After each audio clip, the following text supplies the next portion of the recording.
I think on a lot of levels, the Georgia football season in 2024 was disappointing. It's disappointing in the sense that you're trying to compete for a national championship, and Georgia fell short of doing that and fell probably a little bit shorter than people thought it would heading into the season. Things happened as the season went on, and they lost. They ended up losing in that round of 8 in that quarterfinal. You move on to this season, and you'll have a new quarterback.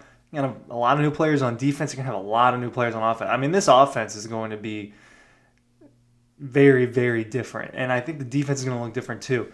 I'm, just kind of looking through the history of this Georgia football. Will this be a rebuilding year for Georgia? The 2025 season, is it going to be kind of a rebuilding / retooling year? I look at, the history under Kirby Smart and how they've had to replace talent. And Georgia's ringing in these top 5, top 3 classes every single season. They've, in the last 2 seasons, or last 2 recruiting cycles, they've got the number 1 and the number 2 class. So the talent keeps rolling in. Some of it gets lost in the transfer portal. Some of it gets lost in the draft. But they're rolling in. And I start to kind of view this season as, hey, this might just be a rebuilding year. Now, in college football, you can sometimes rebuild a little bit faster now with the transfer portal. And Georgia is partially going and doing that and replenishing certain talent out in the portal, namely at wide receiver in this particular class. But I kind of look at the 2020 Georgia team, the year before Georgia won the national championship against Alabama a few years ago.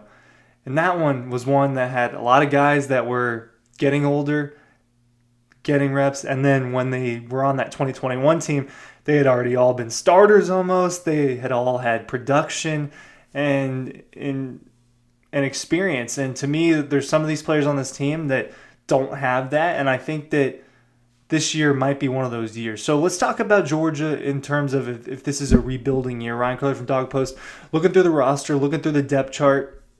It starts at quarterback, and the conversation starts there with Gunnar Stockton.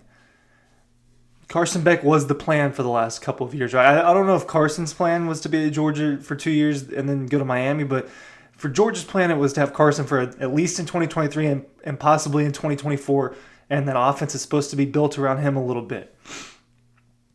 So that's gone, right? And Georgia's now moving on to a new system. So they're restarting with a new quarterback. I think that, starting off with Gunnar Stockton, he's got one collegiate start, right? And it's that Sugar Bowl loss to Notre Dame, and he's got about one game of football and ish, right, combined with the rest of his college experience. So he's got about 2 college football games worth of experience under his belt where he's actually out there. That's rebuilding. That's inexperience at quarterback, especially inexperience in a high-level conference like the SEC, as you see competing for national championships pretty much every single year. So starting it right there with Gunnar, you're rebuilding this offense right now around his strengths, assuming that he's the guy, right? It's not set in stone. Maybe Ryan Puglisi makes a push. Maybe something crazy happens and we don't know about it. But right now it looks like Gunnar Stockton will be the starting quarterback for Georgia. So right there, it starts with him. And then you think about this offensive line. You've had guys funnel out every year and funnel in. Over the last 3-4 years, you've had kind of 1 or 2 guys funnel out, funnel in. And Georgia's offensive line has really been built. Well, this year, it's going to be as new as it's been in a while. When you look at starter Tate Ratledge, NFL draft. Starter Dylan Fairchild, NFL draft. Starter Jared Wilson, NFL draft. Starter Xavier Truss, NFL draft. 4 of the 5 primary starters on this offensive line, they're gone, right? Monroe Freeling's returning. He has some starting experience. Ernest Green has some starting experience. Micah Morris has a little bit. Drew Bobo has a little bit, but it's their turn. It's these guys. And Georgia has a ton of young offensive linemen, particularly from the 2024 class. When you look through it, there's just a ton of offensive linemen from this class.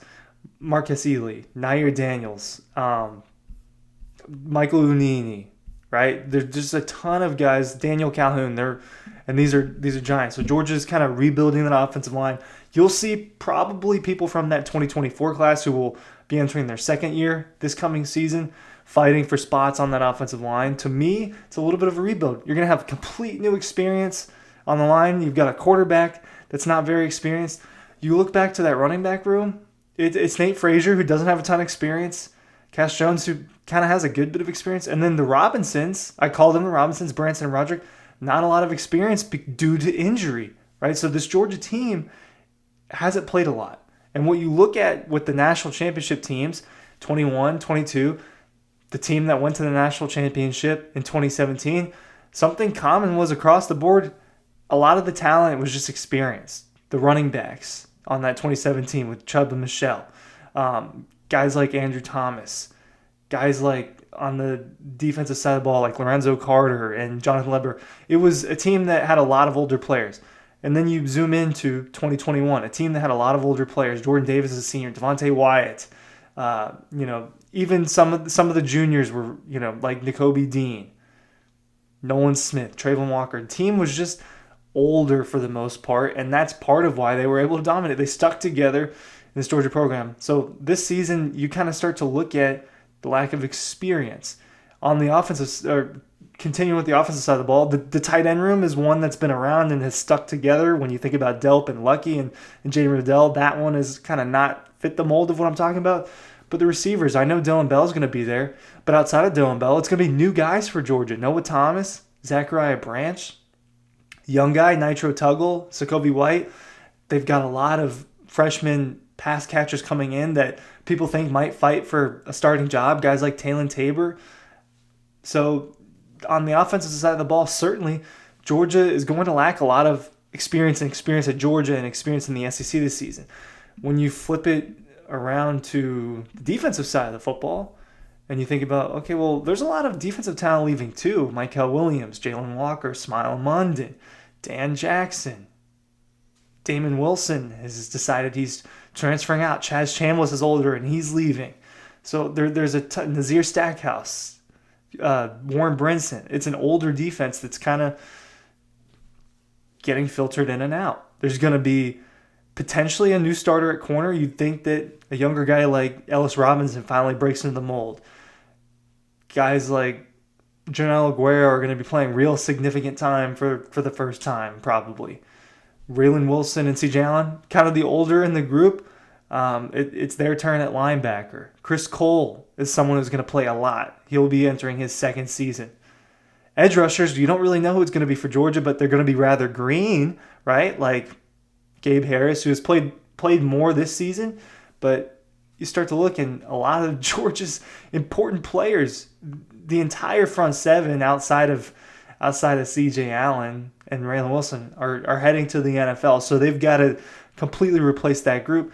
You do that through building with these recruiting classes. The 2023 class, you built that up to have guys like Bo Hughley, guys like Monroe Freeling, right, who's people weren't happy with in the Sugar Bowl, but guys like Raylan Wilson, Jordan Hall, that 5-star defensive lineman, kind of shift, and you see that it's these guys' turns. It's the younger guys. In that 2024 class from last year, I think you'll see Nasir Johnson on the defensive line. I think you'll see Joseph Jonah Ajonye.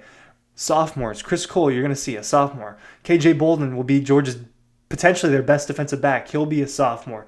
Justin Williams, will he start to rotate in the mix at linebacker? Nate Frazier, sophomore, right? These guys are all going to be sophomores, and a lot of them are going to be out there. So to me, I start to look at this season, and I think, well, I'm not going to, especially early on in this process when I haven't seen the team in the spring, well, I'm not going to rule out that this could be a competing year. And I think that every year is going to be a competing year at Georgia, even if it's seasons like the one we just saw and experienced, where not super serious contenders, but still there's a chance, and they have a chance, and they can win SEC championships at the very minimum. I look at this squad, and I'm seeing a lot of youth. I'm seeing a lot of inexperience, and it's starting to remind me of younger Georgia teams before they got better, right? Obviously, 16 was a transition year at Georgia. Kirby convinces a lot of guys to come back. They're older. They're stronger. They have freshman quarterback Jake Fromm is playing with a lot of older guys. They go to the national championship. That 2021 team was filled with guys that were older. A lot of that carried over to the 2022 team, and Stetson had all that experience as well. It'll be a lot to put on Gunnar Stockton's shoulders.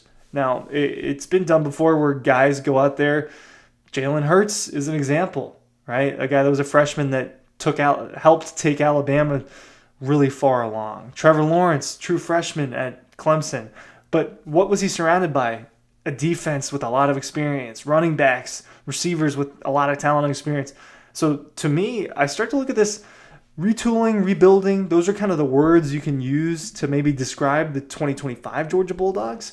I think at the moment, when I project the season and I look ahead, I think you should temper expectations a little bit. It can be very good. When you look at the actual personnel, the talent's there. I'm talking about these recruiting classes and these sophomores and freshmen and juniors that are going to be playing a lot, and some of them for the first time. There were 4 or 5 stars. They're very talented players. That's a projection on them. We've seen glimpses out of it.